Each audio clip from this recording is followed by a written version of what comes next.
Hey, what is going on, ladies and gentlemen? My name is Rayge, and we are back today to break down DAIMON HELLSTROM's full kit. And remember, with all the information that we have now in-game and that's been released, this is the newest Brimstone team with respect to being a top tier in offense for war. But as well, more importantly, they can be utilized in the future upcoming Battle World 2.0 as part of Centuries Unlocked. And remember, with these chapter events, respectively, these teams that get released, the last team for the chapters typically are used in the first as the first team in the next chapter. So with them being the final part of the finale here for chapter 2, they'll likely be utilized again for chapter 3. I mean, there hasn't really been anything specifically stating that, but they've already been said to have value for both chapter 2 and 3, and we know we need them for war and now going forward into Battle World for Centuries Unlocked. So it just makes sense to build them up, guys. Now, having said that, would I use my power course to open these character orbs and whatnot with Daimon's introduction today? Probably not, because they've been doing a phenomenal job adding these characters into the antimatter store. Remember, typically it takes roughly 2 weeks for these characters to get added, so plenty of time, and I got lots and lots of antimatter to utilize. So that's going to be the game plan there, just to build these characters up. And remember, unlike the past teams there, they're going to be carrying forward into the next chapter, similar to Fantastic Four. So there's a lot of value to be had, and knowing now that they are going to be utilized in at least 2 game modes for Marvel Strike Force. So let's get into it, guys. Let's take a look at this kit, what upgrades we can consider in terms of bringing Daimon obviously to optimal form, but as well what his potential ISO-8 is going to be given our understanding of his kit. So Soul Piercer basic ability, you can see he's going to be attacking that primary target for piercing damage, and he also does chain. As we level this ability up, he also does grant offense up, in addition to an assist now mechanic to a random Hellcat ally. So this is obviously only going to kick in once you actually have a Hellcat on your team. Otherwise, pretty standard basic ability. I would actually not T4 this because it only gives you a little bit of piercing damage. It's more of a luxury, but level 6 here with the applying assist now for Hellcat, that is decent, and that doesn't require any T4 materials there. So that's where I would stop. Special Beckoning Inferno, attacking all enemies for 100% piercing and leveling this ability up, very similar to the basic. Additional piercing across the board. There's going to be actually the clearing of barrier, which is always nice. Can shred through that like a butter knife. And then he's also going to be applying additional targeted max HP percentage damage on his abilities. And this is where I would consider T4, clearing all battlefield effects on the allied side. So there might be a reason for this, so that way you can actually reapply the battlefield as well, which is pretty cool. If you think about characters like, you know, Odin, where he can re-grant his battlefield effect and so forth. So just something to consider there.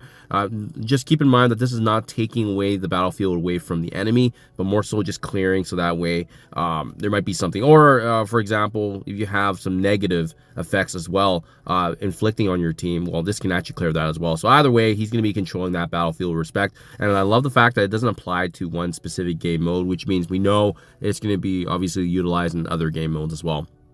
So good T4. Hellstorm, ultimate ability, attack all enemies for 150% piercing, and then if he does actually get a kill on here, he's going to be repeating this attack. So kind of very similar to what we see with Icarus's ultimate, when he flips everything and he does get a kill, gets that additional. I think it's not clear whether or not it repeats if there's more kills after that too. So it kind of sounds like it, guys. Let's see. Applying disruption in war. This attack also gains additional focus against support and controller enemies, and as well ignores defense up, and it can't be counterattack dodged or blocked in war as well. So flipping offense down on himself, great, which means that he's never really going to be losing damage if there's even offense down on him. He's going to be applying ability block to all support and controller allies, trauma to all enemies, which is massive. In war, he's clearing revive once. So everything across the board, this is a very powerful ultimate ability. And finally, with the T4 upgrade here, if no character has completed a turn, if in this case, so if he's the first one to go and he does have the 3 Brimstone allies with no exhaust, he's going to be reducing the duration of all positive effects by 2, which does include safeguard. So you really want to make sure he's kind of the character that's going to go first, right? And if he is able to land that ultimate from the get-go, it's going to be massive, guys. He's got 134 speed, so yeah, I'm not worried about that. That's a really, really good speed, and he can get ahead of a lot of characters in the game, so that's massive. Finally, with the passive here, set the Hell's Sun. On enemy death, healing himself for 5% of the max HP, and he's also filling up his speed bar as well by 5% anytime there is a death. So the ultimate's gonna obviously stack on that, so it just makes him even more powerful in war. If he does have 3 or more Brimstone allies, there's a few things that actually do kick in. Enemies, excluding Mephisto, of course, they always have to give these special nods to the mythic characters. Cannot have their speed increased except by positive effects and rage. Enemies cannot have the resistance increased by positive effect. And then finally, the focus and damage of this character can only be reduced by offense down. But as you saw earlier, he also flips the offense down on him with his ultimate. So, I mean, it doesn't really do much there. Okay, additional filling of speed and additional healing is going to kick in. He's going to be generating ability energy for Brimstone allies. I love that this does not just apply to war. Absolutely massive here. More speed bar increase, and then specifically in war, support and blaster enemies cannot gain charged. So, I mean, this is really huge against a lot of characters in the game, especially that charge mechanic. And that's what I think they're trying to take away from, right? But this is massive, guys. And then finally, if you're going to T4 this ability here, let's see. In war, if this character does have 3 or more Brimstone, Mephisto enemies cannot have their speed increase except by positive effects and rage. So this specifically counters Mephisto. And then on enemy death, once again, generating 1 ability energy for 2 Brimstone allies or self. So more ability energy in itself right there. So yeah, he's going to have a lot of value across, especially this T4 is specifically targeting Mephisto. So if you're planning to use them as a counter to Mephisto, this one is the one I would consider. But also, what's a nice added bonus is the fact that there's additional ability energy. So I mean, either way, you want him to function as well as he does. It does make sense to actually T4. So his special, his ultimate, and his passive, highly recommend. I think the one that you could skip potentially is the basic, because you're just adding a little bit of piercing to his basic ability, and it doesn't really do much in the grand scheme of things there. So overall, guys, I'm seeing a lot of different mechanics here, but keep in mind he does have a lot of piercing damage and damaging enemies across the board. I think it actually makes sense to slot him in as an ISO-8 raider from the get-go, just because of the raw amount of output.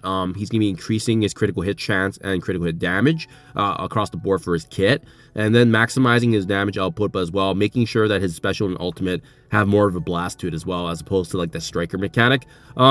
And that's a good one, I think. Even though he does have the assist mechanic with Hellcat, I mean, she could easily just be a striker where she could attack, and then you have Daimon actually also applying vulnerable after that fact too. So either way, I think the Raider fits him very, very well to maximize that damage output, and especially if he gets that turn 1, he's gonna be able to clear everything and do a lot of devastating damage, guys. So there you have it. That's my game plan overall. I'm probably just gonna wait for his addition into the antimatter. No point in coring now, but remember, guys, Brimstone is gonna also be featured in Blast Trials, so you're just getting a ton of value by building them up, and also obviously in War and Battle World, which we know is gonna be featured the Sentry unlock there. So there you guys have it. Do let me know down in the comments below what you guys think. What's your game plan for Daimon? Are you a fan? Or are you not a fan of this character? Definitely the new start here of a fresh team coming to Marvel Strike Force. Thank you for your time as always, and I'll catch you guys in the next one.